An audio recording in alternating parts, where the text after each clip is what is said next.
And welcome to today's tutorial on how to safeguard your attack troops when offline in Good Game Empire.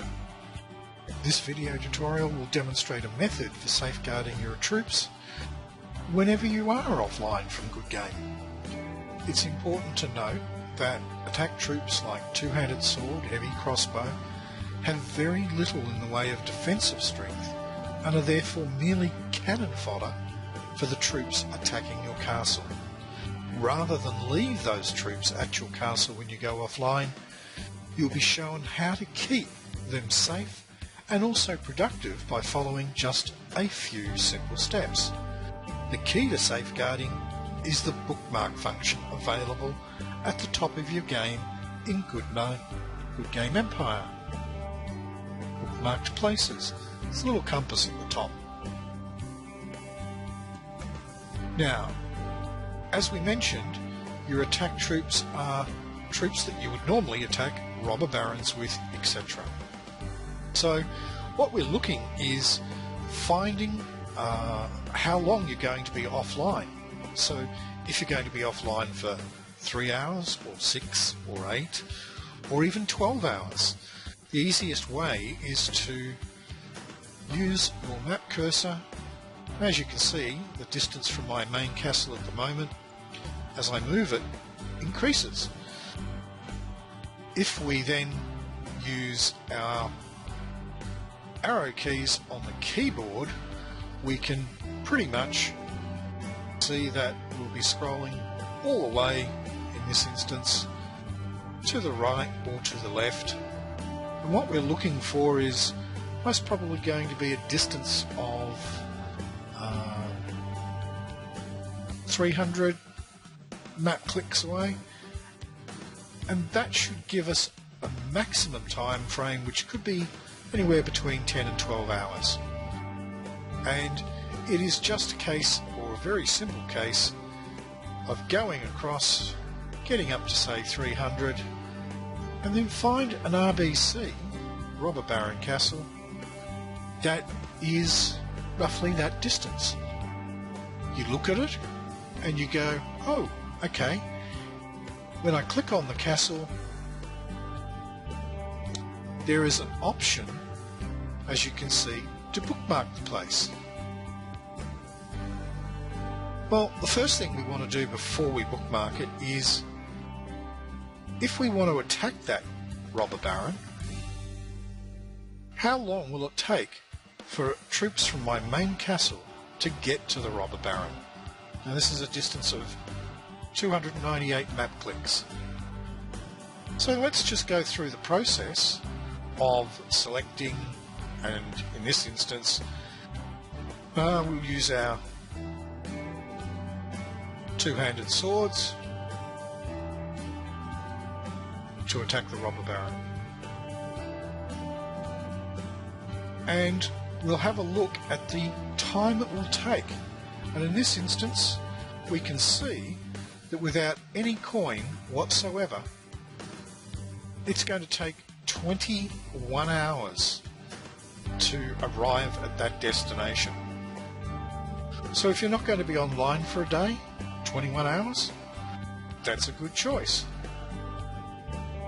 The second thing that you'll need to do is look at the cost of coin. And at the moment, it's not too expensive, 37 coin to go that distance. Now, a robber baron is a good choice when you're first starting out. If you can find another player or an inactive player that may be that distance, that can provide you with some greater rewards. It will take some time to upgrade the robber baron castle to a point where you can send a lot of attack troops. But if you do this on a daily basis, the robber baron will rank up, and you can use multiple robber barons to do the same effect. Then eventually you can just send to the one robber baron. But we're going to look at it, we're sending the troops, not sending any tools or anything like that, but we'll look at that, attack it, send off our troops.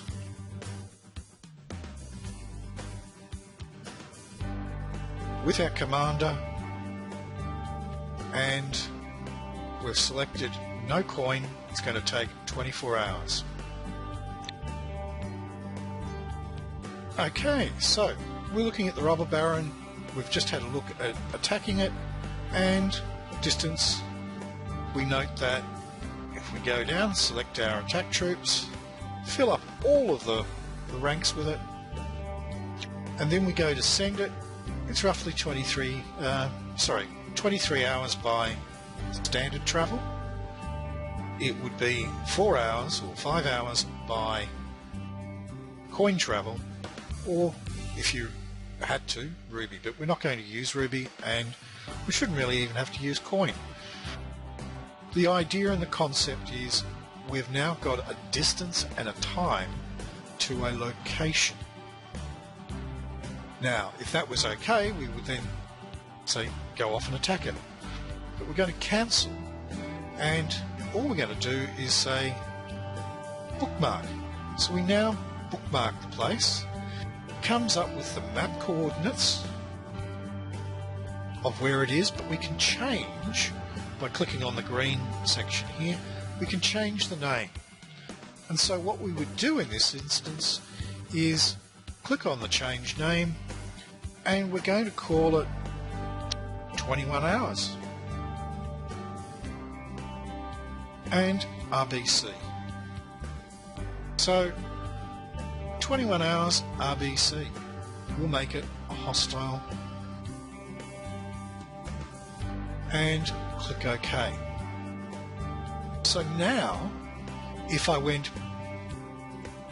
back to my main castle, and for some reason, let's just say I'm going to go and type in K9, which I'll do the search. I go back to my main castle. Now, end of night, I don't want to leave my troops in the castle unprotected as far as attacking troops. So all I'm going to do is go up to the bookmark icon, the little compass, marked places, click on it. It'll now come up with the bookmark places, and it says 21 hours RBC, jump to. Okay, I can now quickly jump to that RBC, launch my attack. If you do this for say 21 hours, do it for 6 hours, and maybe one for 3 hours. As the Robber Baron keeps ranking up, you will be able to send more and more troops. You can alternatively find an inactive player that is a similar distance and do the same thing for them. Bookmark them. The risk with doing that with an inactive player is that two things can sometimes happen. One, the player comes back into the game, or two, you find that the inactive player, if it was an outpost, somebody may be trying to capture it, and if they are in an alliance, when you go to attack it, they will lend support, so your attacking troops generally get wiped out.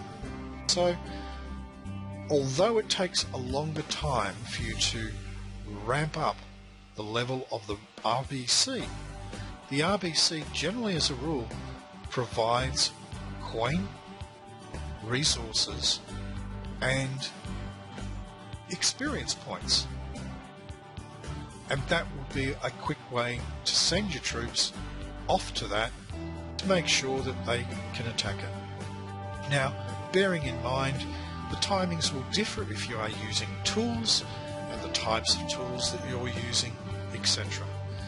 But at least you now have a quick way of recording as a reference, using the bookmark option, distances to locations where you can quickly send your troops off at the end of the day when you're going offline, so they are no longer in your castle when it is attacked. Hope you enjoyed the tip.